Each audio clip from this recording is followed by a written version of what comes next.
ইয়াত প্ৰথম কথা হৈছে কি বহু পেট্ৰল পাম্পত সব বুলি মই নকওঁ বহু পেট্ৰল পাম্পত কি হয় তেওঁলোকে যিমান পেট্ৰল পাব লাগে এটা 5 লিটাৰত আপোনাৰ সাধাৰণতে 5 লিটাৰ গেলেন এটা ৰাখে 5 লিটাৰ গেলেনত আপুনি ধৰা পেলাব নোৱাৰে লাহে লাহে যেতিয়া বাঢ়ি যায় এটো ক্যালিব্ৰেট কৰা বুলি কয় আৰু যেতিয়া ক্যালিব্ৰেট কৰে আমাৰ লিগেল মেট্ৰলজি ডিপাৰ্টমেন্টৰ তৰফৰ পৰা সকলো গ্ৰাহকে এখাৰ কথা জনা উচিত তেওঁৰ মনত যদি কেতিয়াবা ডাউট হয় তেওঁ সুধিব পাৰে এখাৰ কথা যে মোক সেই ট্যাঙ্কিত যোনটো ড্ৰামটো যোনটো থাকে সেই ড্ৰামটোত হেৰি কৰিব লাগে হেতু দেখুৱাব লাগে কিমান হেতু 5 লিটাৰৰ এটা হেৰি হয় আজিকালি 10 লিটাৰত আমি কৰো সেই ক্যালিব্ৰেশনৰ এটা সাৰ্টিফিকেট থাকে তাত এটা ষ্টাম্প লগা থাকে হেতু নাই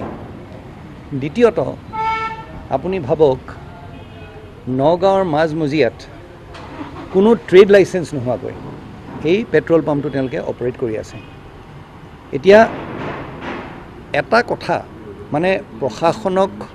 কোনো গুৰুত্ব নিদিয়াকৈ সৰকাৰি কোনো নিয়ম নীতিক গুৰুত্ব নিদিয়াকৈ তেওঁলোকে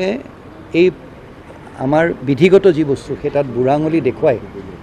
এইবোৰ কাম কৰি আছে আপুনি ভাবকচোন ট্ৰেড লাইসেন্স নোহোৱাকৈ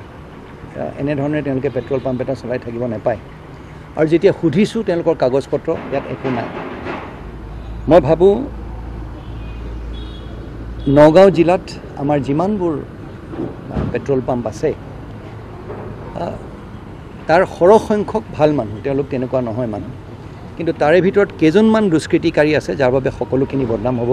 হয় আৰু আমাৰ সব কি হয় গ্ৰাহকবিলাক বা আমাৰ সাধাৰণ জনতাৰ লগত যেহেতুকে এটা যোগাযোগ থাকে তেওঁলোকে বহুখিনি কথা কয় যে আজি মই কোনোবা এটা পেট্ৰল পাম্পক মই আঙুলি টুৱাই কথা ক'ব নিবিচাৰোঁ কিন্তু গ্ৰাহকে যদি এখাৰ কথা কয় যে মই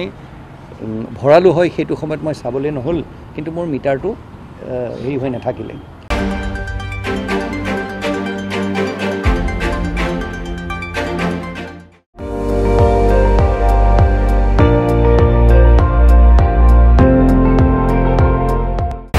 আপুনি চাই আছে ND24